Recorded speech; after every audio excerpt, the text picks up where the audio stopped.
Bien, para continuar con nuestro programa de este foro, damos paso a nuestra tercera mesa titulada Ley General de Responsabilidades Administrativas y Combate a la Corrupción. Para esto, yo solicito sean tan amables de pasar a este presidium el doctor Guillermo Cejudo, la doctora Irma Ballesteros, el doctor Marco Fernández y finalmente la diputada Margarita Alemán.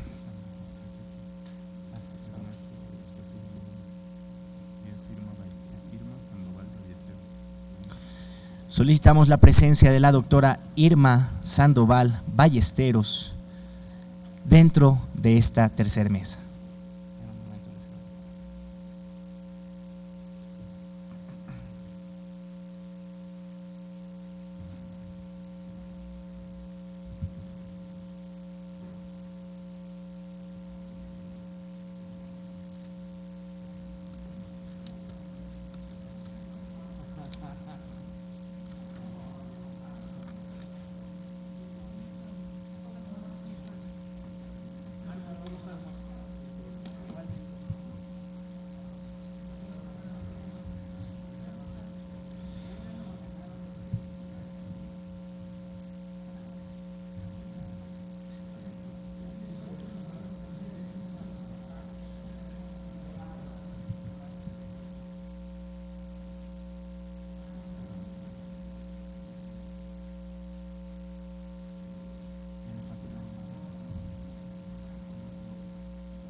Bien, señoras y señores, la 63ª legislatura del Senado de la República agradece su presencia dentro de este primer Foro Nacional Anticorrupción.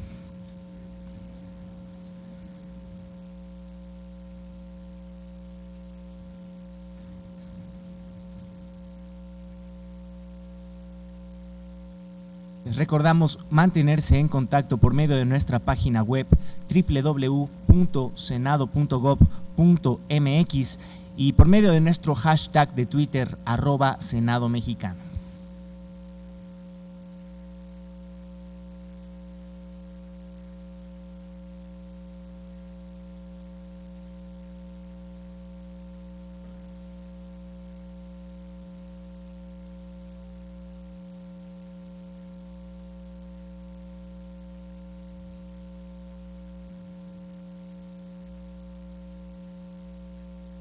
Bien, señoras y señores, damos inicio a esta tercera mesa titulada Ley General de Responsabilidades Administrativas y Combate a la Corrupción. Y para dar inicio, yo cedo el uso de la palabra a nuestra moderadora de esta tercera mesa, la senadora Marcela Torres Peinbert, secretaria de la Comisión de Anticorrupción y Participación Ciudadana del Senado de la República.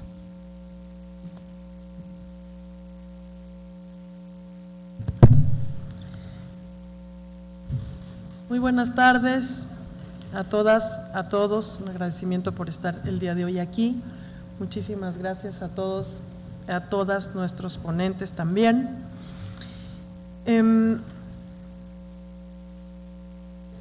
Antes recordar el destino, el sitio donde van a poder encontrar todas las ponencias y donde esperamos recibir comentarios y sugerencias de parte de todos los y todas las asistentes, es fhp-todos@pan.senado.gov.mx. ¿Lo repito? Ahí va otra vez. Entonces, el destino de todas las ponencias que estaremos, que dimos y que estaremos dando el día de hoy y sus comentarios, los estamos esperando en FHP, viene de Fundación Humanismo Político, FHP-todos@pan.senado.gov.mx. Esperamos sus comentarios ahí de todas y de todos. Dentro de las leyes secundarias que forman parte fundamental de este sistema nacional anticorrupción, está esta ley, la Ley General de Combate a la Corrupción y Responsabilidades Administrativas de los Servidores Públicos. Como ya hemos mencionado en las mesas anteriores, su término está marcado para mayo. Ya de esta ley tenemos 3 propuestas, una presentada por el Partido Acción Nacional, una presentada por el Partido de la Revolución Democrática y una presentada por la sociedad civil organizada, de la cual estamos buscando todos y todas las firmas. Aquí afuera, repito, está la mesa para que todos firmemos, y el compromiso de senadoras y senadores para abrir mesas, bueno, de nuestro partido, para abrir mesas en nuestros estados, en plazas públicas, para lograr este número de firmas que se requieren para presentar esto como iniciativa ciudadana. No ha presentado ninguna propuesta legislativa en esta ley, ni el Ejecutivo Federal ni el PRI hasta este momento. Las leyes que están son las que ya están presentadas, y el objetivo de esta mesa, bueno, pues es escuchar qué es lo que se opinan de las iniciativas ya presentadas.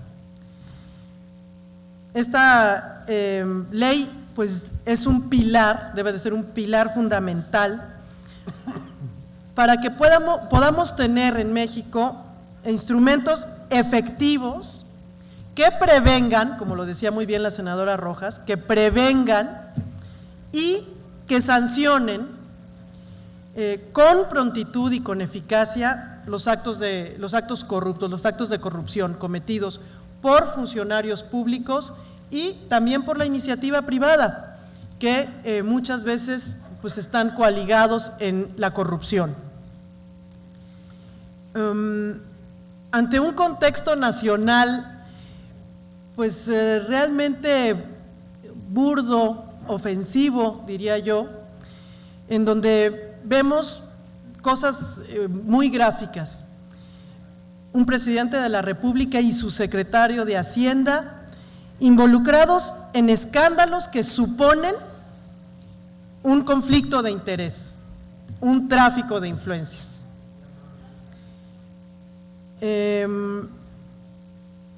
Más allá del diseño institucional, del cual ya habló el senador Rufo también, y de cómo tienen que haber pesos y contrapesos en las instituciones, tanto para prevenir como sancionar, ¿por qué no podemos sancionar o prevenir que un presidente de la República tenga este tipo de acciones y que nada pase? Tenemos el caso de Moreira, otra vez tráfico de influencias. Tenemos el caso de un gobernador, ¿no?, Duarte, donde la Auditoría Superior de la Federación declara públicamente que hay 15,000 millones de pesos desviados. El acto corrupto se llama desvío de recursos públicos. En donde tenemos a la Universidad de Veracruz con 440 millones de pesos que no les ha llegado de parte del Ejecutivo estatal en ese estado. Y nos vemos sin forma de sancionar. Una Procuraduría General de la República excarcelando a un expresidente del PRI y no presentando una sola investigación, cargo público, algo, al gobernador del estado de Veracruz ni a ninguno de los funcionarios. Entonces, esta ley de responsabilidad, esta ley 3 de 3, creo que tiene una tarea gigantesca y enorme: describir con puntualidad, con claridad, qué es un hecho corrupto, qué es un conflicto de interés, qué es un desvío de recursos, cuándo se incurre en él, cómo lo prevenimos y cómo lo podemos sancionar con prontitud y efectividad. ¿Cómo van a actuar la Auditoría Superior de la Federación? ¿Qué va a hacer el Tribunal de Justicia Administrativa? ¿Cómo se va a vincular la sociedad civil para que institucionalmente, no en concesiones graciosas, sino en forma institucional, realmente pueda influir con efectividad y sea un factor de presión política? Pues son preguntas que tenemos el día de hoy el honor de tener a expertas y a expertos en esta mesa y que creo que van a responder a estas y otros cuestionamientos. En primer lugar, presento, y es un honor para mí, presentar al maestro Gerardo Rodríguez Sánchez Lara. Él es profesor e investigador del Departamento de Relaciones Internacionales y Ciencias Políticas de la Universidad de las Américas Puebla. Es coordinador académico del Centro de Estudios sobre Impunidad y Justicia, integrante del Grupo de Especialistas en Seguridad Nacional. Desde 2008 es integrante del Colectivo de Análisis de la Seguridad con Democracia AC, que es un think tank de seguridad y defensa nacional, el más importante en el país. Maestro en Políticas Públicas Comparadas por Flaxo México. Tiene un posgrado en Francia, en el Instituto de Altos Estudios de la Defensa Nacional, en Estados Unidos en el US Institute on National Security de la Universidad de Delaware, en Alemania con la Konrad Adenauer, internacionalista y diplomado en Seguridad Nacional por el ITAM. Tiene artículos publicados en libros y revistas especializadas como Foreign Affairs, periódicos nacionales como Reforma y Excelsior.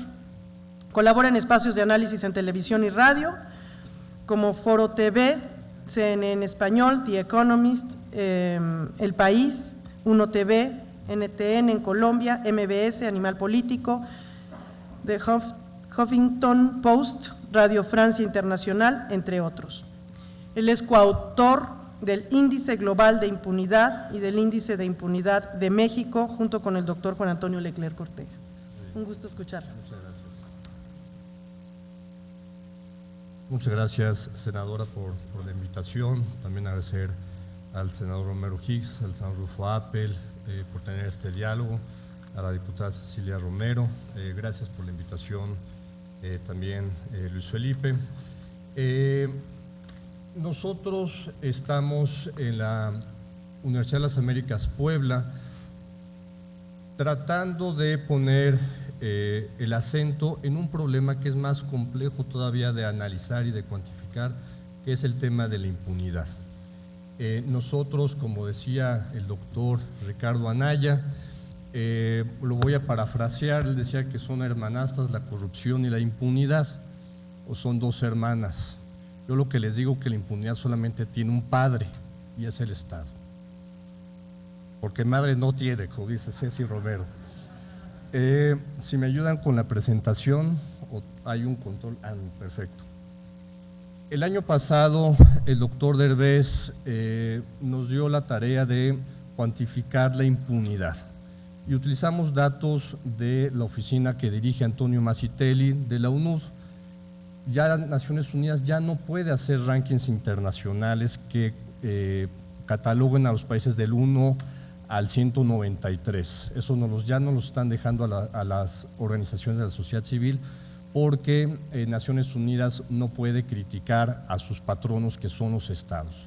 Entonces, tuvimos información suficiente de los aparatos de seguridad, justicia y penitenciarios de 59 países. Y de esos 59 países, México salió en el lugar número 58, solamente detrás de Filipinas, y compartiendo el penoso lugar o último lugar con países como Colombia o la Federación de Rusia. Nosotros entendemos que la impunidad es una de los promotores de la corrupción. Entonces, voy a hacer mi primer comentario ahorita sobre el tema de las iniciativas que vemos que están en el piso de debate, y es en la manera en que el Sistema Nacional Anticorrupción va a ser efectivo y sus leyes secundarias y la implementación es en donde puedan reducir los espacios de impunidad de los actores políticos. Y los espacios de impunidad aquí y en el mundo se llaman fueros políticos, fueros militares, fueros de agentes privados, y de ahí para abajo. Siguiente, por favor. Aquí está la gráfica, obviamente sugiero al Senado de la República que compren pantallas más grandes. Yo creo que la gente que está hasta atrás no ve nada, pero una pantalla que se despliegue sería genial. La presentación la van a tener en el grupo parlamentario, también está en nuestra página de internet. Me salto esta gráfica. Siguiente, por favor. ¿Qué medimos nosotros?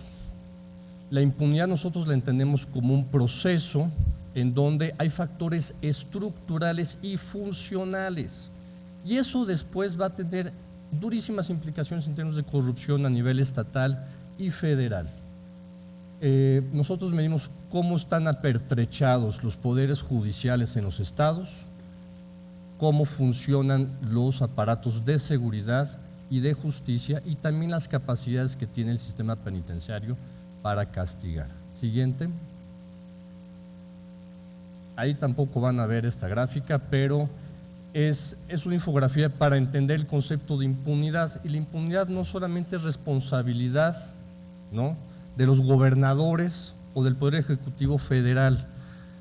Tienen responsabilidades obviamente ellos, los poderes judiciales, que esa es una terrible caja negra de corrupción, de impunidad, que no se ve registrada con mucha profundidad en las iniciativas, en las 3 que están presentadas en el piso.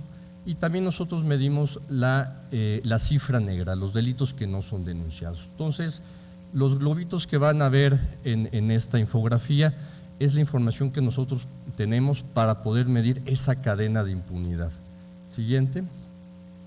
Ahí están las variables que nosotros medimos, como es la capacidad que tienen los magistrados, los jueces para llevar a cabo las diligencias judiciales, las capacidades que tienen los sistemas de justicia, el número de tribunales especializados que hay para combatir los delitos graves. Me entusiasma ver que el espíritu de las 3 leyes que están analizando, el delito de corrupción se está tipificando como grave. Eso es importantísimo en esta materia. Siguiente.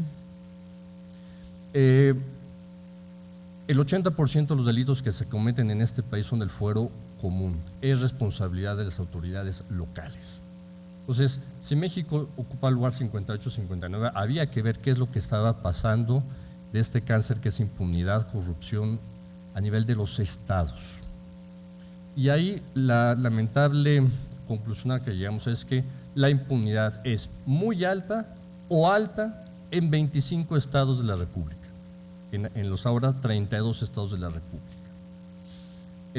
Tuvimos que sacar a Michoacán de este análisis porque en 2013 la Comisión Nacional de Derechos Humanos y el excomisionado Alfredo Castillo declararon públicamente que los datos de la Procuraduría del Estado estaban siendo alterados y no estaba reflejando la realidad en términos de homicidios, desaparición forzada y tortura. Siguiente. Ahí está el mapa. Mientras más naranja, más impunidad. Nosotros, el índice de impunidad no mide violencia ni la corrupción. Logramos sustraer este fenómeno para que no se contaminara al momento de hacer correlaciones estadísticas. Entonces, los estados con mayores niveles de impunidad los tienen aquí, es Michoacán, que consideramos como impunidad estadística, le sigue Quintana Roo, el Estado de México, Baja California, Durango, Tamaulipas, Guerrero, Coahuila, Yucatán, Veracruz, Querétaro, Nuevo León, Oaxaca y Baja California Sur. Impunidad muy alta, con más de 70 puntos de impunidad. Le siguen Morelos, Sinaloa, Puebla, Tabasco, Aguascalientes, Hidalgo, Tlaxcala, Jalisco, la media nacional que es de 67. Para poner en contexto, el promedio de impunidad del índice global de los países es de 47 puntos. México está 20 puntos arriba, o las entidades están 20 puntos arriba del índice de impunidad. Con impunidad media, Chiapas, Chihuahua, Sonora, Distrito Federal, San Luis Potosí, e impunidad baja, Nayarit y Campeche. Siguiente. Siguiente. Entonces, lo terrible es que hay una varianza entre la media de impunidad, que es 67, de 5 puntos hacia arriba o hacia abajo de los estados, lo cual nos indica que la impunidad en México es generalizada. Siguiente. Siguiente. Siguiente. Otra situación también crítica que vimos es los estados que vieron un aumento generalizado de la inseguridad por la presencia de la delincuencia organizada, que se empezó a competir por el territorio, ya sea por trasiego, producción, etcétera, fueron rebasadas las instituciones de seguridad y de justicia locales. En 7 de 8 estados donde ha habido operativos conjuntos desde el 11 de diciembre del 2006 a la fecha, tienen altos o muy altos niveles de impunidad. Es decir, los estados dejaron colapsar a sus instituciones en términos de crecimiento poblacional normal que han tenido muchos de los estados y ciudades del país, y en términos del aumento de la delincuencia organizada. Siguiente. Esta gráfica nos gusta mucho porque la utilizaron como fuente del Universal, unos chavos hicieron esta gráfica de Pictoline. Solamente 7 de cada 100 delitos en este país son denunciados. Y de esos, solamente 1 llega a una sentencia. Y todavía tenemos la duda si ese sentenciado, como bien lo documenta el CID en varias películas, en otros documentales, si realmente el que metimos a la cárcel realmente es el culpable. Pero entonces, las cárceles están saturadas. Ojalá y también se vea el problema de la corrupción al interior de las cárceles. Topo Chico es una muestra irrefutable de impunidad. En el índice ya lo habíamos advertido. El estado, por ejemplo, nada más de Nuevo León, tenía un 30% de sobrepoblación en su sistema penitenciario estatal y Topo Chico de 35%. Entonces era una bomba de tiempo. Si hay aquí alguien de Durango, del Distrito Federal, de Zacatecas, vean los datos del índice en términos de sobrepoblación, están 3 veces peor que Nuevo León. Siguiente. Siguiente. Bueno, ahí nosotros ponemos por dimensión, que es la dimensión de funcionamiento de seguridad y de justicia, o estructural de seguridad y de justicia, dónde están los estados de la República. No tengo instrucción de lastimar la reputación de ningún estado de la República. Voy a señalar 2 casos que lo ejemplifican muy claramente.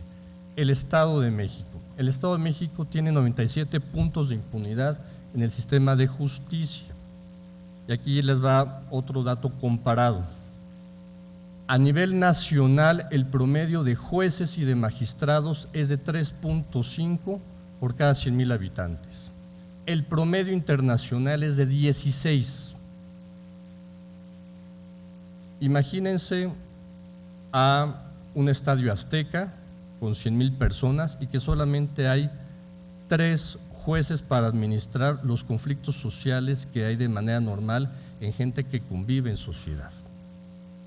En el Estado de México, por ejemplo, caso también de Puebla, hay 1 juez por cada 100,000 habitantes.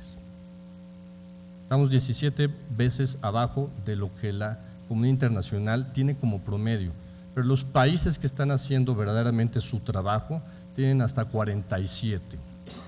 Entonces mi pregunta a ustedes como legisladores es, está muy bien que se cree un nuevo tribunal para combatir el tema de la corrupción, pero si los otros tribunales están saturados de trabajo, ahí hay que empezar a poner también los puntos sobre las IES. Siguiente. Bueno, para ejemplificar, sí, siguiente, está muy bien. Siguiente, exacto. También los ministerios públicos por cada 100,000 habitantes. El promedio es de 3.2, el Estado de México tiene 1. Tlaxcala 1, Hidalgo 1, Baja California casi 2, Yucatán casi 2. No es posible, esto genera corrupción. Los ministerios públicos también van a identificar cuáles son los casos que le conviene investigar y cuáles no. Siguiente. Magistrados y jueces, ¿no? Esto es terrible. La media nacional es de 4, porque el punto 5 que falta son los jueces federales. Siguiente. Porcentaje de encarcelados por homicidio entre homicidios en averiguaciones previas. El promedio nacional es de 27, pero hay estados como Michoacán que solamente tiene un porcentaje del 8%, y es el delito que más se debe perseguir. Siguiente.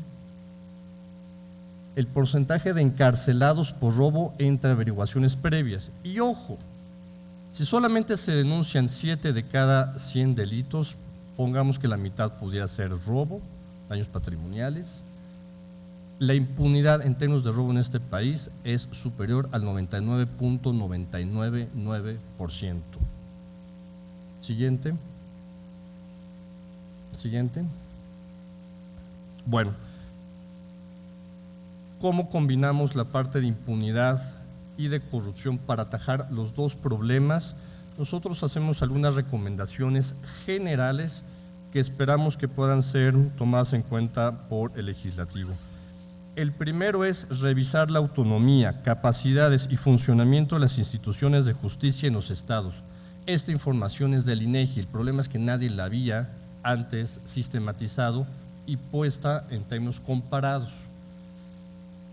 Garantizar la autonomía política de la Fiscalía General de la República, las fiscalías estatales y, por obvias razones, el Tribunal y la Fiscalía Anticorrupción. Limitar al máximo los espacios de impunidad que permite la legislación a los servidores públicos federales, estatales y municipales. Asimismo, castigar con fuerza a los agentes privados que favorezcan la corrupción y el conflicto de intereses en el gobierno. Nosotros como universidad ya nos sumamos a la iniciativa 3 de 3 el martes pasado, y lo que le sugerimos al grupo redactor es que adicionalmente del Registro Nacional de Servidores Públicos Sancionados se cree una lista negra o un registro nacional de empresas sancionadas. Las listas negras aquí y en China, en Estados Unidos, funcionan para no seguir incentivando actos de corrupción. Ya voy concluyendo a la brevedad. Y finalmente, fortalecer las fiscalías especializadas en delitos graves. Fortalecer significa dinero. Política pública que no se le asigna dinero a una institución no va a funcionar. Y ahí va a estar el vericueto, se los aseguro, en materia de implementación de su iniciativa. Ustedes tienen que dar seguimiento, van a tener noches de desvelo para pasar esta ley, pero ahí el trabajo de los legisladores no va a acabar. Junto con la sociedad civil tenemos que presionar para que se asignen los recursos humanos y financieros suficientes a las instituciones que ustedes van a crear.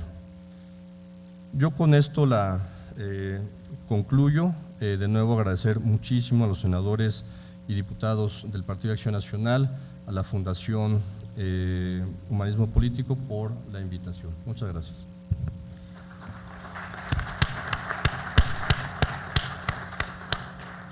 Muchas gracias, maestro Gerardo Rodríguez. A continuación, la doctora Irma Heréndira Sandoval. Ella es investigadora titular del Instituto de Investigaciones Sociales y coordinadora del Laboratorio de Documentación y Análisis de la Corrupción y la Transparencia de la Universidad Nacional Autónoma de México. Es doctora en Ciencia Política, economista y socióloga con maestrías en Estudios Latinoamericanos y en Ciencia Política. Investigadora afiliada al Edmund J. Zafra, Centro de Estudios para la Ética de la Universidad de Harvard, y recipiendaria de la Cátedra Alfonso Reyes para México, América Central y el Caribe, otorgada por la Sorbona. Profesora y tutora del posgrado de la Facultad de Ciencias Políticas y del programa de doctorado en Urbanismo y Ciencias de la Administración de la Universidad Nacional Autónoma de México. Ha sido profesora en la Paris School of International Affairs en París, también en el Instituto des Hautes Études de la Amérique Latine y la American University en Washington, D.C. Pertenece al nivel tercero del Sistema Nacional de Investigadores y es Pride D del sistema de la Universidad Nacional Autónoma de México. Muchas gracias, mucho gusto. Ahí está, gracias. Muchísimas gracias a la senadora Torres Peinbert por la presentación y a la fracción parlamentaria del PAN por la generosa y atenta invitación a este importante foro en esta hora tan crucial para nuestro país en materia de corrupción. Me dieron un límite de tiempo y por lo tanto preparé una exposición más o menos articulada en torno a unas notas que me voy a permitir leer e interrumpir para hacer acentos específicos donde se considere necesario. En el Laboratorio de Documentación y Análisis de la Corrupción y la Transparencia de la UNAM, que me digno en dirigir, hemos sido muy críticos del proyecto de decreto de la reforma constitucional en materia anticorrupción, recientemente aprobada por ustedes, señoras y señores senadores, en este poder, y por ello quiero exponer brevemente algunas de las razones de esta posición y hacer algunas sugerencias que consideramos en las leyes secundarias y destacadamente la que hoy nos reúne, la Ley General de Responsabilidades Administrativas y Combate a la Corrupción, pienso podrían subsanarse en la medida de las posibilidades. En primer lugar, como sabemos, cualquier reforma constitucional puede quedarse vacía de contenido y bueno, en eso nuestro país, como sabemos, también se pinta solo y la reforma constitucional en materia anticorrupción y la creación del Sistema Nacional Anticorrupción me parece no llega a fondo en el análisis de las verdaderas causas y características de la corrupción que padecemos en el país. La corrupción florece gracias al ejercicio sin límites democráticos ni jurídicos de los poderes formales y fácticos, a la debilidad de las instituciones que tendrían que controlar precisamente ese poder y a la insuficiencia y, en nuestro caso, franca inexistencia de mecanismos de participación ciudadana que le permitan a la sociedad vigilar y controlar esos poderes formales y fácticos. La reforma constitucional tiene una naturaleza híbrida, ya que ni corresponde a un verdadero tribunal de cuentas a la manera de los regímenes pues de la Unión Europea, destacadamente Francia, España, algunos países que han sido líderes en la Unión Europea de instituciones anticorrupción autónomas, verdaderamente centralizadas, dotadas de recursos, ni corresponde, nos parece tampoco, al modelo sudamericano que hemos visto florecer en los últimos años y que ha tenido también logros y éxitos muy considerables en estos países de América Latina. Destacadamente me quiero referir y acentuar el ejemplo, el caso de Ecuador, que empodera de forma radical, de forma nodal, a la ciudadanía en el combate a la corrupción. En Ecuador, por ejemplo, el Consejo de Participación Ciudadana y Control Social de Ecuador tiene la responsabilidad de implementar mecanismos de participación ciudadana en todas las áreas de gobierno. Y eso no es nada más buzones y grandes adelantos tecnológicos o un teléfono corruptel disponible las 24 horas del día. No, eso no es lo que tienen en Ecuador. Ahí tienen la obligación, a través de este consejo, de investigar, de litigar y de llevar los casos de corrupción hasta las últimas consecuencias, de proteger a los denunciantes ciudadanos y lo más importante me parece, de designar, de coordinar los procesos de selección y finalmente de designación de los titulares de una gran cantidad, un gran abanico de organismos especializados del Estado propiamente. Y me quiero referir aquí a los poderes judiciales, que como bien señalaba el doctor Gutiérrez en estas iniciativas y en esta pasada reforma constitucional no fueron tocados ni con el pétalo de una rosa. Es decir, en Ecuador este Consejo de Participación Ciudadana y Control Social designa a la Procuraduría General del Estado, a todas las superintendencias, a la Defensoría del Pueblo, a la Fiscalía General del Estado, al Tribunal Contencioso Electoral, no se diga sus autoridades electorales. Ellos procesan, designan, entrevistan y deciden como Consejo de Participación Ciudadana quién va a liderar todas estas áreas cruciales de la columna vertebral de un Estado. En otras palabras, este modelo sudamericano incluye constitucionalmente y de manera integral en este nuevo poder, ¿no? Entonces, y esto lo hace en el seno mismo del Estado. Otra vez, comparando con México, en lugar de la famosa y la tan traída y llevada séptima silla, que se nos ofrece aquí como la gran cuestión generosamente, entre comillas, otorgada a los ciudadanos, ¿no? Una séptima silla. Bueno, allá lo que tenemos, ellos han optado por tener un cuarto poder, que es un modelo muy diferente al modelo de la Unión Europea, que es un modelo centralizado, tradicional en el Poder Ejecutivo, Legislativo y Judicial, pero en Ecuador o digamos en Sudamérica han optado incluso por constitucionalizar un cuarto poder. Las razones que explican la corrupción en nuestro país tienen que ver con que el poder precisamente, como decíamos, se ejerza sin controles.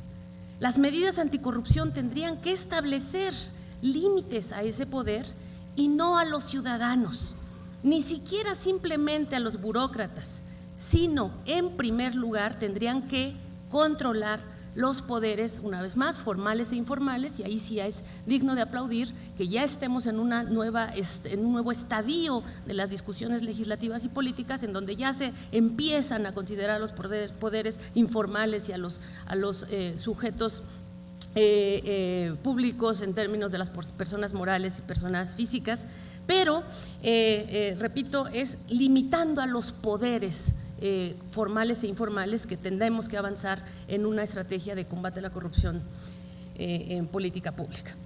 Entonces, un argumento central de mis reflexiones es que la corrupción, y particularmente la de las élites políticas y económicas, no es un accidente, ¿no?, que esporádica, súbita y desafortunadamente se presente de forma escandalosa y que dé lugares a escándalos, sino un rasgo inherente y lamentablemente perenne de las estructuras políticas existentes sin excepción. Los más recientes resultados, como bien lo señalaba la senadora Peinbert, respecto a la revisión de la cuenta pública de 2014 arrojan cifras a las que no solamente ya nos estamos tristemente acostumbrando, sino que ahora rebasan todo límite no económico solamente, sino ético y moral. La Auditoría Superior de la Federación, el auditor ha reportado que se encuentran sin solventar 42.700 millones de la cuenta pública, nada más en 2014. Ha dicho también que hay más de 2.000 expedientes por responsabilidades administrativas, no penales, que van a terminar también siendo alimento de las ardillas más que otra cosa, y 641.000 pliegos de observación que involucran daños patrimoniales. Se han reportado también casos dentro de la auditoría de gobiernos como el del conspicuo gobernador Javier Duarte, que presenta desvíos por más de 35.000 millones de pesos, y muy acertadamente ha comparado el auditor que estos desvíos de Javier Duarte en el estado de Veracruz superan los desfalcos de 16 estados de la República en 2014, una vez más. También está el caso del gobernador Graco Ramírez, que ha desviado un crédito por lo que se ha llamado una aplicación irregular de los recursos estatales, de forma eufemística y elegantemente señalado, es decir, un robo al erario, un desfalco al erario por un crédito que se le fue aprobado por más de 2.800 millones de pesos en 2013. A este respecto, repito, los escándalos no cesan. Está el caso también que hay que traer aquí de Rafael Moreno Valle, que es gravísimo, gravísimo, porque ha hipotecado por los próximos 50 años todos los ingresos que vienen del impuesto sobre erogaciones por remuneraciones al trabajo del personal. Es decir, todos los impuestos sobre nómina que obtenga el gobierno en Puebla, y no son los gobiernos de Rafael Moreno Valle y su partido, sino los gobiernos de los las administraciones de los 8 gobiernos futuros están ya hipotecados en un fideicomiso privado, completamente engrosado y alimentado recursos públicos, administrado por el famoso señor Pedro Aspe, el creador de esta teoría del mito genial de la pobreza, en una cuestión muy ominosa, me parece, para la fiscalización estatal y para la ética pública y privada, porque aquí se cruzan perfectamente esta situación de los poderes formales e informales. Y ahora que se presume mucho de la supuesta transparencia para fideicomisos, fondos en las nuevas leyes, bueno, es necesario estudiar con lupa este caso de Puebla y la hipoteca que ya hay por uno de los ingresos, de los impuestos a los ingresos más, que tendrían que ser tratados con más cuidado y ética, que son los ingresos de las personas vinculadas al gobierno estatal. Entonces,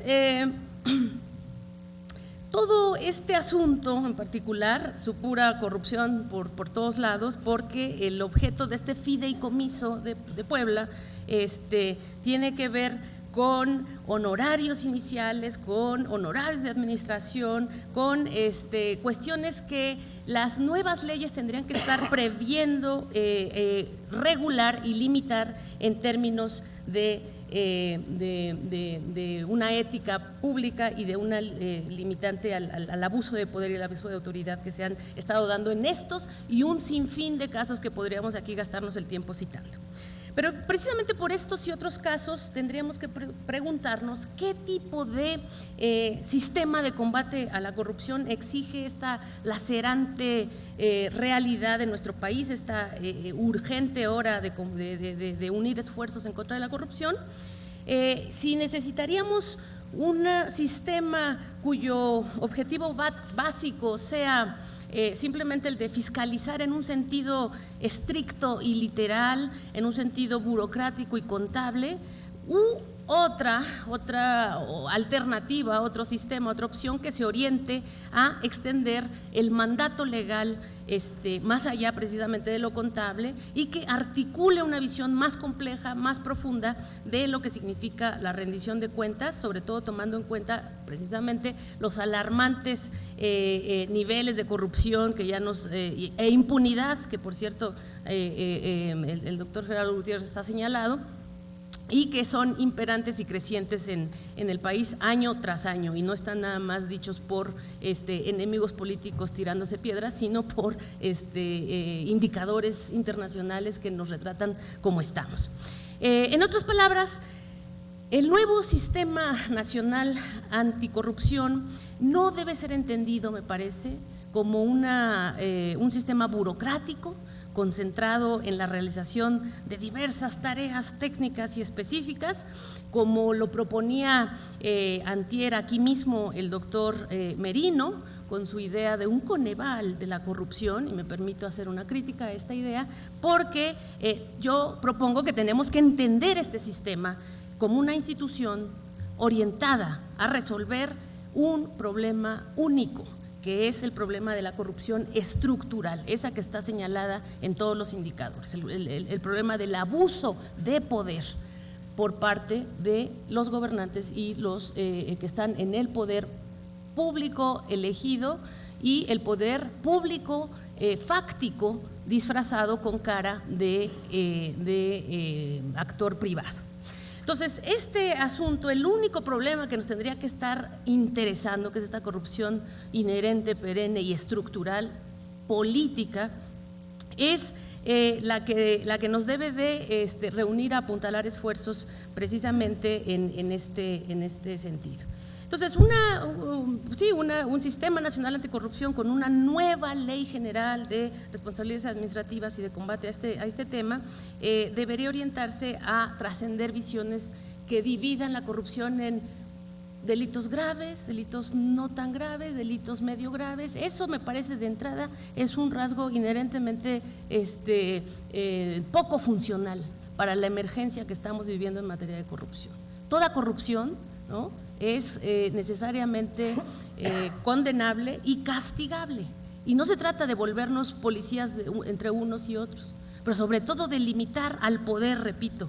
Y entonces tenemos que trascender visiones eficientistas, cortoplacistas, tecnócratas, de hacer conevales. Además, por cierto, como nota al calce, bueno, el Coneval también ha sido un artefacto completamente generador de otros conflictos, a su vez sociales y políticos, que ya queremos superar en este país. Entonces, lo que tenemos que tener es trascender estas visiones cortoplacistas, contables, legalistas, burocráticas de la vigilancia de fondos públicos, y para ello es necesario trabajar en varias aristas.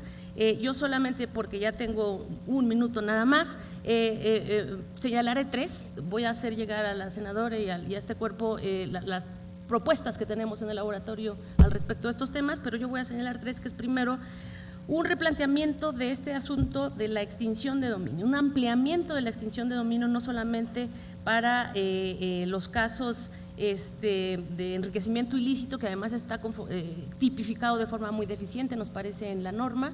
Tendría que estar mucho más robustamente establecido en la norma, y además incluir una gran variedad de delitos de corrupción que den lugar a esta extinción de dominio. Después, bueno, evidentemente asegurar la independencia de los órganos internos de control. Ya lo ha dicho una vez más el propio auditor, quien ha abogado por la total independencia tanto del ente auditor como del ente auditado, y lamentablemente, y hay que reconocerlo, hoy todavía los partidos políticos, incluyendo el PAN, el PRI y el PRD, tienen un peso específico muy fuerte a la hora de decidir las cabezas de los órganos de control. Entonces es importante también revisar estas posibilidades de despolitizar en lo posible la designación de estos órganos internos de control y de los órganos autónomos, con más razón. Y finalmente el tema del Tribunal Federal de Justicia Administrativa, que del mismo modo no augura independencia, sí va a tener todavía el peso de los partidos políticos para la definición de su titular. Entonces, para romper esto de ser juez y parte y para avanzar más hacia el modelo sudamericano, que un modelo híbrido en donde participen organismos semiautónomos, judiciales, autónomos, y donde no haya una verdadera definición de competencias, es que proponemos estos imperativos. Les agradezco mucho.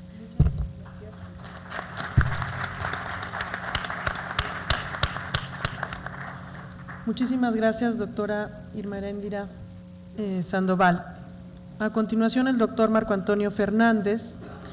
Él es doctor y maestro en Ciencia Política por la Universidad de Duke, tiene la licenciatura en el Instituto Tecnológico Autónomo de México, profesor investigador de la Escuela de Gobierno y Administración Pública del Instituto Tecnológico de Estudios Superiores de Monterrey, es investigador asociado de México Evalúa e investigador visitante del Mexico Institute del Woodrow Wilson Center en Washington, D.C.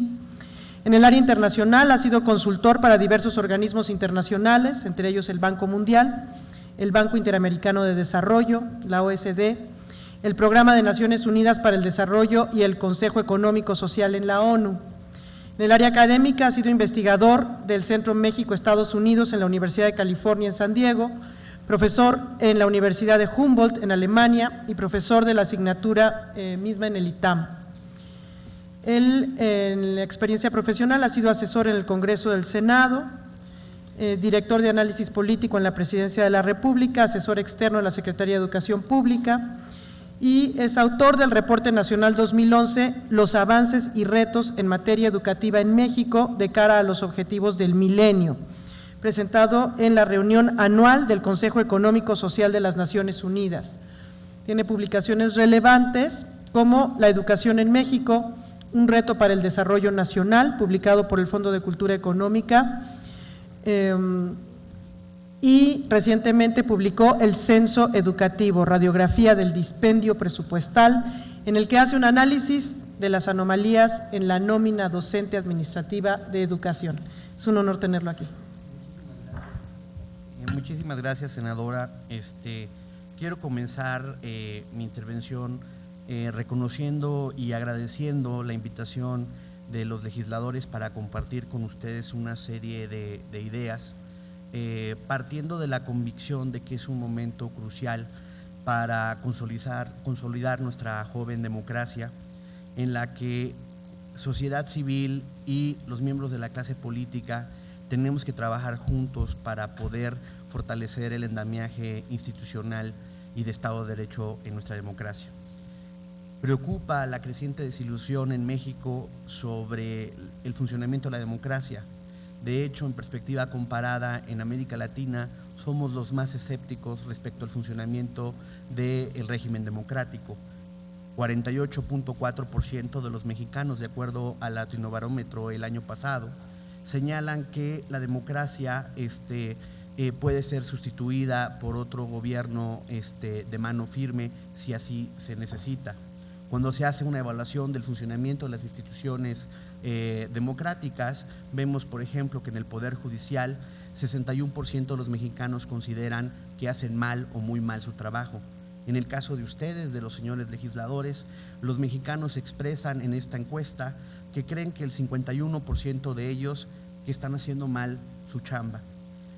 A eso se agrega además el problema creciente de las percepciones sobre la corrupción en nuestro país. La misma encuesta apunta a, cuando se le pregunta si en los últimos 2 años se ha reducido la corrupción o no, 65.7% de los mexicanos creen que no se ha reducido o que prácticamente no se ha avanzado en la lucha con la corrupción. La corrupción, en ese sentido, es el gran cáncer que tiene mermando el funcionamiento de nuestra democracia. Y por eso me permito dividir mi intervención en 3 rubros. Por un lado, quiero compartir con ustedes lo que considero deben ser los puntos esenciales a recogerse en la discusión legislativa dentro de la Ley General de Responsabilidades. En segunda instancia, abordaré muy brevemente, porque mis compañeros dentro de la sociedad civil, por ejemplo, Lourdes Morales y el doctor Cárdenas, ya abordaron el tema de la Ley General del Sistema Nacional Anticorrupción, por lo que solo me remitiré a los elementos más relevantes que considero deben de tener presentes a la hora de legislar en la materia. Y finalmente, quisiera compartir con ustedes observaciones complementarias tanto de otros aspectos legales como del funcionamiento de las instituciones mexicanas que tenemos que atender para realmente acotar los espacios para la corrupción en nuestro país.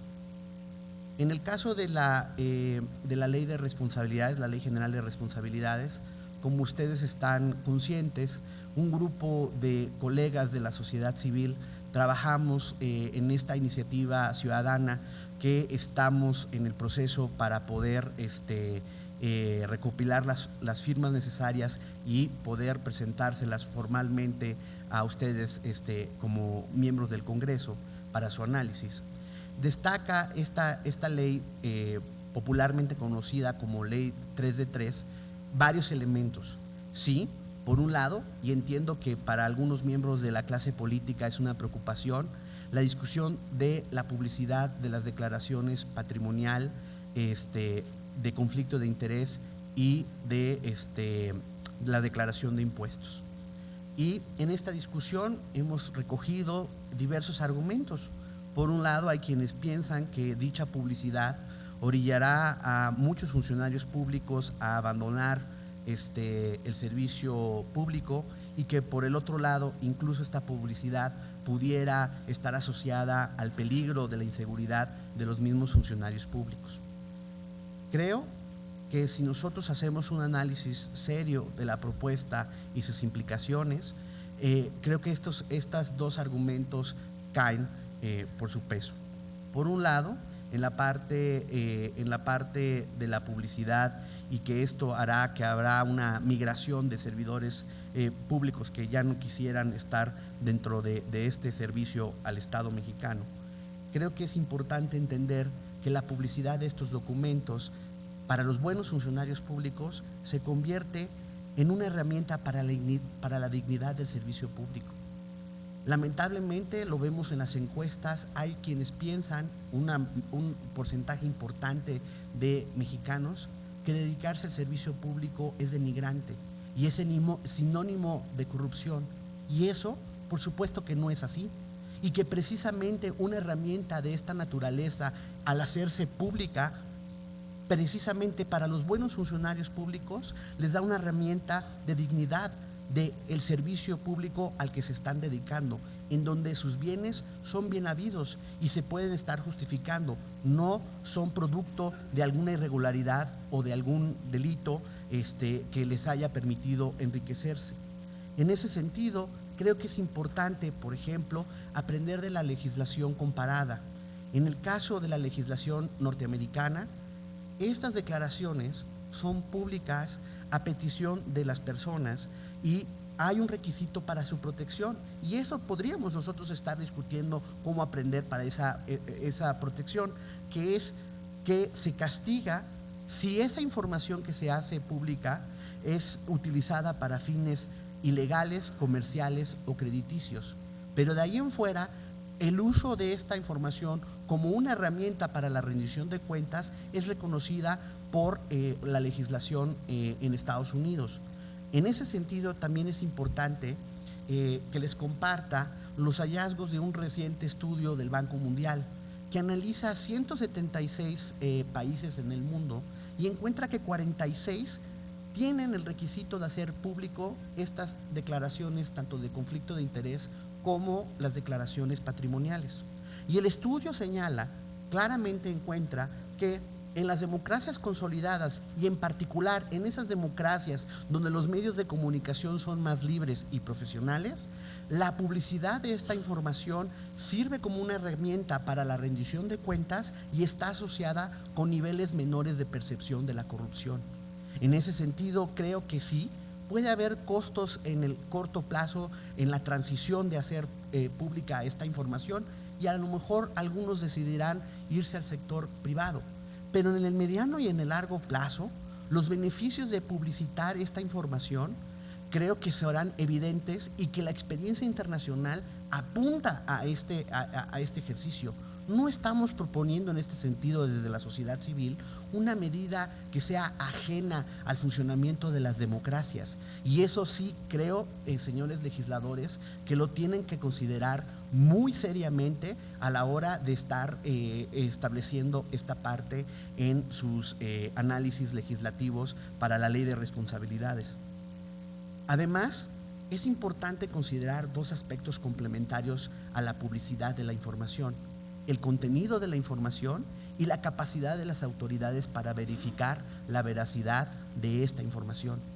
Si nosotros hacemos un análisis comparado de las declaraciones, de los formatos de declaraciones patrimoniales que ustedes tienen que presentar, que sus contrapartes en el Ejecutivo tienen que presentar y que los señores del Poder Judicial tienen que presentar, y comparamos esa información con las mejores prácticas internacionales, lamentablemente, y no les estoy diciendo algo que ustedes no sepan, los estándares son bastante diferenciados y estamos muy lejos de la excelencia internacional respecto a la calidad de la información que se tiene que otorgar.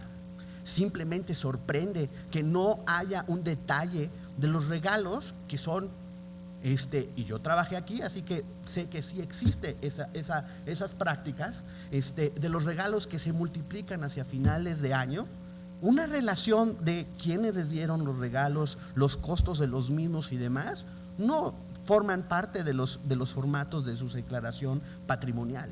Eso, a diferencia de lo que ocurre con sus compañeros parlamentarios, a ustedes que les gusta muchas veces tener reuniones con parlamentarios de otros países, pues sus compañeros en Canadá, por ejemplo, los compañeros en Estados Unidos, los compañeros en Noruega, los compañeros en Costa Rica, tienen que dar esta información y hacerla pública para la opinión pública. Y los medios de comunicación, de forma responsable, y sí, a veces también de forma irresponsable, toman esta información, brindan la información al público y activan mecanismos en donde el costo político de alguna cosa que sea mala vida aumenta y los incentivos al mejor comportamiento se robustecen. Es por eso la necesidad que nosotros hemos estado insistiendo de la propuesta de la sociedad civil, de la publicidad de esta información. Además, es importante destacar otros elementos que trae la propuesta ciudadana y que considero muy importantes compartir con ustedes para su ejercicio de análisis legislativo. Justo consistente con la publicidad de información que es necesaria para acotar espacios de la corrupción, es que se está, y ya se hizo mención, Gerardo lo hizo en su intervención, de establecer una lista pública de aquellos funcionarios que han sido sancionados, el Registro Nacional de Servidores Públicos Sancionados, que tiene que ser operado formalmente por el Secretariado Técnico que contempla precisamente el Sistema Nacional Anticorrupción.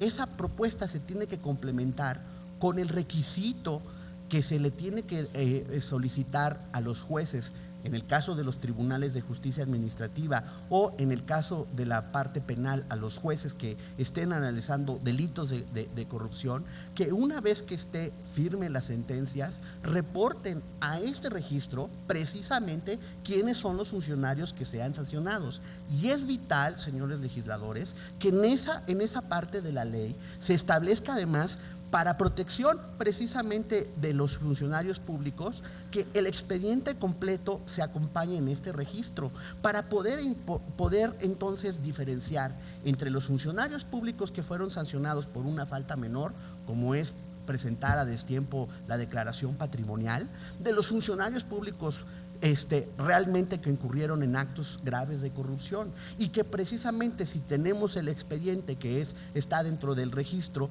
cualquiera puede hacer la consulta de esta información. La iniciativa también tiene la virtud, creo, de reconocer lo que precisamente ustedes establecieron en la parte constitucional, entender que la corrupción es un fenómeno que no solamente se circunscribe al ámbito público, sino que también implica a agentes del sector privado, y por eso se establecen sanciones que se deben de dar a las personas morales o a agentes del sector privado que propicien, se beneficien de actos de corrupción. Hay una preocupación, y la senadora Laura Rojas lo mencionó en sus palabras anteriormente en la moderación de la mesa, de la necesidad de, por un lado, prevenir y facilitar por eso también la denuncia de los casos de corrupción. La propuesta ciudadana tiene una virtud en ese sentido. Entiende de las mejores prácticas en la materia la necesidad de establecer en la ley la posibilidad de reducir sentencias asociadas a delitos de corrupción para aquellos que decidan cooperar con las autoridades en las investigaciones en la materia de anticorrupción, y que incluso los denunciantes, en caso de que se haya una recuperación de los daños al erario, puedan incluso participar hasta un 10% del beneficio de estos recursos que han sido recuperados, para crear precisamente los incentivos a poder denunciar. Uno de sus compañeros legisladores del Partido Revolucionario, de la Revolución Democrática, Zoe Robledo, ha presentado una iniciativa en materia de la protección de los famosos whistleblowers. Creo, sin duda alguna, que eso es un aspecto fundamental que se tiene que considerar ampliamente, pero que también, lamentablemente, y es ahí donde se observa la limitante de la ley, tenemos que tomarnos muy en serio la transformación institucional para la protección, por ejemplo, de estos whistleblowers. El año pasado, recuerdo que cuando estaba haciendo la investigación precisamente de los desafíos del Sistema Nacional Anticorrupción, estaba en Estados Unidos y de repente, cuando estaba platicando con la gente del Departamento de Justicia de las lecciones de cómo protegen a sus whistleblowers, al mismo tiempo ese día se reportaba en la prensa que uno de los funcionarios de la Ciudad de México que denunció problemas de corrupción en las cárceles había sido asesinado. La autoridad fue incapaz de proteger a este funcionario que se atrevió a denunciar un problema de corrupción. Y eso no va a cambiar solo a partir de un ámbito legislativo, sino precisamente a la transformación de las instituciones que necesitan realmente hacer la implementación del Estado de Derecho. Finalmente, por cuestiones de tiempo, quisiera centrarme en los elementos complementarios para la correcta implementación del Sistema Nacional Anticorrupción. La parte, por ejemplo, que va a ser transversal, que ustedes tienen que considerar, que sé que está en discusión en el Congreso, es la ley de archivos. La ley de archivos es el complemento para la ley de responsabilidades y la operación correcta de la Ley General del Sistema Nacional Anticorrupción. ¿Por qué? Porque la información es vital en las investigaciones que documenten casos de corrupción y se deben de contemplar sanciones contra los funcionarios públicos que precisamente desaparezcan archivos, no mantengan la información que pudiera documentar precisamente los delitos de corrupción o las faltas administrativas graves asociadas a actos de corrupción. Esa parte creo que es importante que se lo tienen que considerar. Ahora, un punto vital es aprender también de la experiencia. Ustedes, los señores diputados en este caso, cuentan con la Unidad de Evaluación y Control de la Cuenta Pública dentro de la Comisión de Vigilancia de la Auditoría Superior de la Federación. Esta, de acuerdo a la ley de fiscalización, tiene la obligación de establecer estos indicadores para ver qué bien ha hecho o no bien ha hecho su trabajo la Auditoría Superior de la Federación. Y si los señores diputados se han tomado en serio su trabajo dentro de esta comisión y leen los informes que les dan esta unidad, lamentablemente estos indicadores son de una calidad realmente cuestionable. Y tampoco esta unidad está sirviendo para poder explicarle primero a los señores legisladores y a la opinión pública en general si hay algunos problemas en el funcionamiento de la Auditoría Superior de la Federación, por qué es el caso. Y quiero ilustrar en ese sentido este argumento que estoy diciendo. Por ejemplo, en el caso de las promociones de responsabilidades administrativas sancionatorias, las famosas PRAS, se estableció que en el periodo 2009-2012 hubo 6,737 PRAS promovidas, de las cuales 4,030 no tenían resolución. Y después, cuando empezamos a hacer como un análisis más pormenorizado de qué terminó ocurriendo con estos posibles funcionarios que tenían implicaciones de mal comportamiento, solo 4 recibieron sanción. ¿Por qué? ¿Qué sucedió? Estaban mal integrados los expedientes, se prescribieron los términos, se resarcieron los actos a los cuales estaban siendo imputados. Nada de eso nos lo explica la auditoría, ni tampoco la unidad que es la que encargada de dar este tipo de información. ¿Por qué menciono este caso? Porque dentro del Sistema Nacional Anticorrupción se establece, se contempla el que se hagan informes periódicos de los resultados de la política de combate a la corrupción. Y hoy la experiencia de cosas que ya existen nos apunta a que no podemos cometer los mismos errores cuando hagamos ese tipo de información, para que realmente sí sirvan para poder hacer los ajustes institucionales necesarios para mejorar la eficacia en el combate a la corrupción. Finalmente, quisiera poner sobre la mesa un punto que es fundamental para que esto funcione, que tiene que ver con la profesionalización del servicio público. El famoso artículo 34 de la Ley del Servicio Civil de Carrera es abusado todo el tiempo. Y cuando uno observa cuántas plazas realmente se concursaron, termina uno viendo cómo el artículo 34 se abusa para poder crear las excepciones en el nombramiento de los servidores públicos. Y la experiencia internacional demuestra que quienes han sido exitosos en el combate a la corrupción parten de servicios públicos realmente profesionales. Las instancias que van a ser partícipes del Sistema Nacional Anticorrupción tienen que ser esas bolsas de excelencia, esas muestras de excelencia del Estado mexicano, que van a entonces sí tener capacidad de hacer las investigaciones que la ley les está contemplando. No se puede hacer investigación con agentes como los que vimos de la Procuraduría General de la República, que siembran armas para poder inculpar a una persona, como lo atestiguamos hace unos meses en el caso de la disputa con OHL.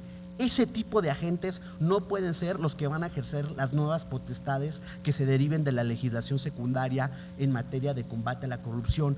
Por eso mi insistencia a que ustedes realmente hagan una apretón de tuerca a cómo funciona el servicio público en nuestro país. Un último punto. Hay una ley que está en su análisis, que es la de la Fiscalía General de la República. Y ahí es imprescindible que ustedes precisen los causales de remoción del fiscal anticorrupción. Si lo quieren proteger realmente para que se haga su trabajo y que no se vuelva, cuando haga bien su trabajo, un funcionario incómodo que se le quiere mostrar la puerta, tenemos que aprender de la legislación chilena, por ejemplo, o la legislación de Costa Rica, que establece con precisión los causales de remoción del fiscal para poderle dar verdadera autonomía. Muchas gracias por su atención y disculpen la extensión de mi intervención.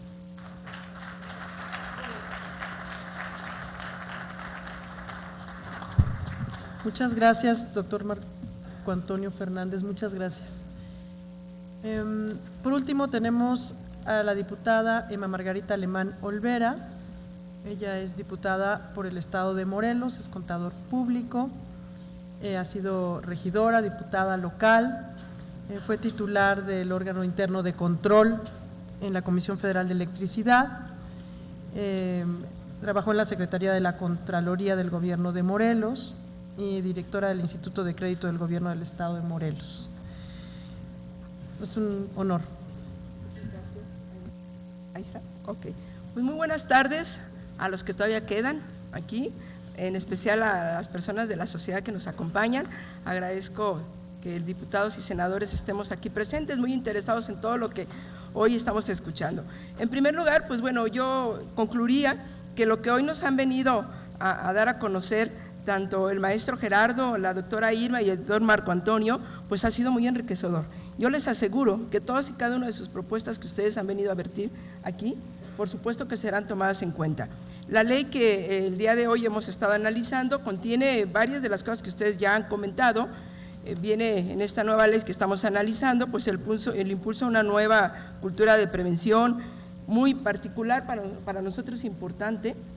Yo en lo particular, como ustedes oyeron, fui contralora y efectivamente si nosotros no entramos a la parte de prevención, mucho nos tardamos en la parte de la sanción. De ahí a que este espíritu de la ley que el grupo parlamentario, los grupos tanto de senadores y diputados le está dando más fortaleza. Y nosotros, aprovechando el asunto de que tenemos que impulsar la prevención, estoy segura que no tendremos que llegar a sanción y mucho menos a la impunidad. Así que de los datos que ustedes nos han dado, les aseguro que se van a tomar mucho en cuenta esto de la participación ciudadana, en donde se le da fortaleza al testigo social, a las auditorías sociales, a las redes de participación.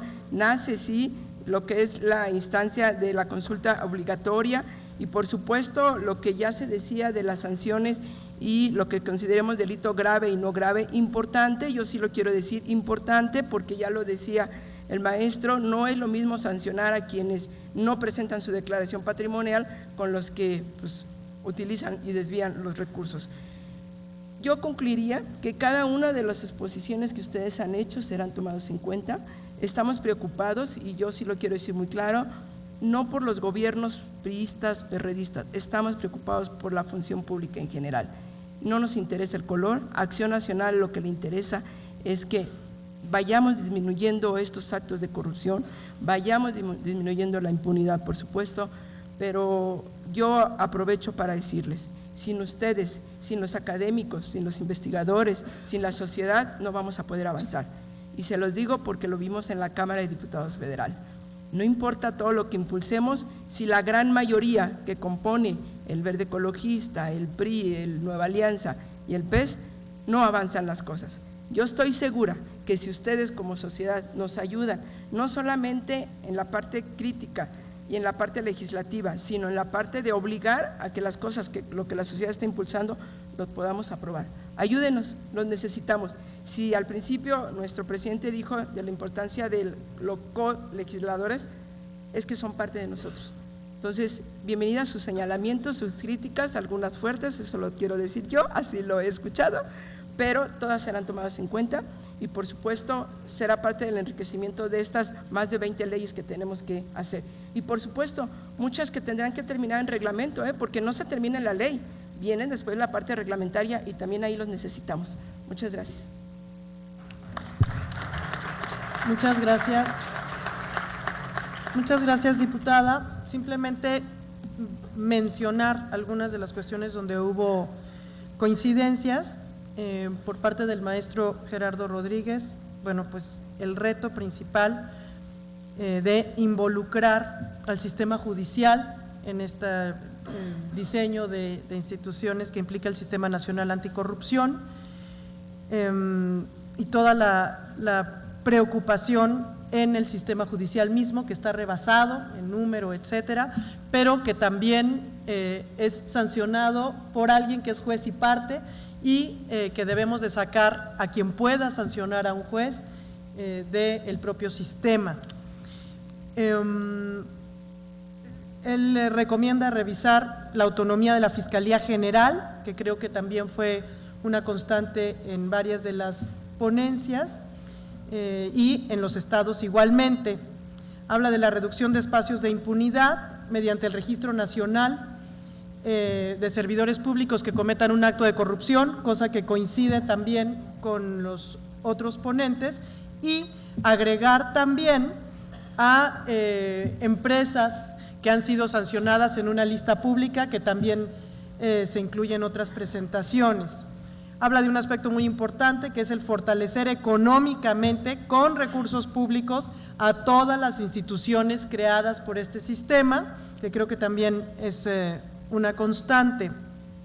Por parte de la doctora Irma Heréndira Sandoval, pues habla de esta diferencia de visiones en cuanto a modelos europeos centralizados y modelos latinoamericanos, en donde la participación ciudadana es crucial y definitoria en nombramientos y despolitiza y quita de los partidos políticos nombramientos como la Fiscalía General, que es una visión pues realmente innovadora, interesante, me parece muy digna de tomarse en cuenta y de discutir. Bueno, ella habla, y me parece también importante mencionarlo, sobre la necesidad de ampliar la extinción de dominio e incluir otro tipo de delitos. Sí cabe la pena mencionar que la senadora Pilar Ortega, que además va a coordinar nuestra siguiente mesa, presentó ya esa iniciativa y la tengo aquí conmigo, se la entrego de parte de ella, porque es básicamente lo que ella está planteando. Entonces ya está planteado, pero es interesante. El maestro Marco Antonio Fernández, que habla de la necesidad de publicar las declaraciones patrimonial de conflicto de intereses y la declaración de impuestos como una herramienta básica para dignificar al servicio público, y cómo es un requisito ya en 46 países y que en México todavía es opcional, que la información que ahí se contenga tiene que ser muy bien revisada, el contenido de esa información y la capacidad institucional para investigar y corroborar la información que ahí se presenta. Creo que en eso también hay una coincidencia, y hay una coincidencia también con la iniciativa ya presentada por nosotros. Habla de la lista pública también y la lista del sector privado, que coincide. Una parte muy importante que también la contiene nuestra iniciativa es la parte de incentivar económicamente a quien denuncie y la necesidad de proteger a los whistleblowers, que también la tenemos, y complementar con la ley de archivos, con sanciones mucho más estrictas y fuertes a quien desaparezca o esconda información de parte de cualquiera de los tres poderes. La importancia de la unidad de fiscalización de la Auditoría Superior de la Federación en la Cámara, que además ya nos dijeron que no tiene miembros, ¿verdad? Esta unidad de fiscalización, que es importante ponerle atención, y las causas de remoción de los fiscales, de la Fiscalía General, y me imagino que también del fiscal de anticorrupción y de la FEPADE misma, que creo que es algo que está quedando fuera. Pues muchas gracias, son las conclusiones más importantes y damos por concluida esta mesa. Agradecemos a todos y cada uno de los integrantes de esta mesa. Desde luego agradecemos a la senadora Marcela Torres Peinbert, secretaria de la Comisión de Anticorrupción y Participación Ciudadana del Senado de la República. Desde luego solicitamos a nuestro honorable Presidium sean tan amables de reunirse para realizar la foto conmemorativa de esta mesa.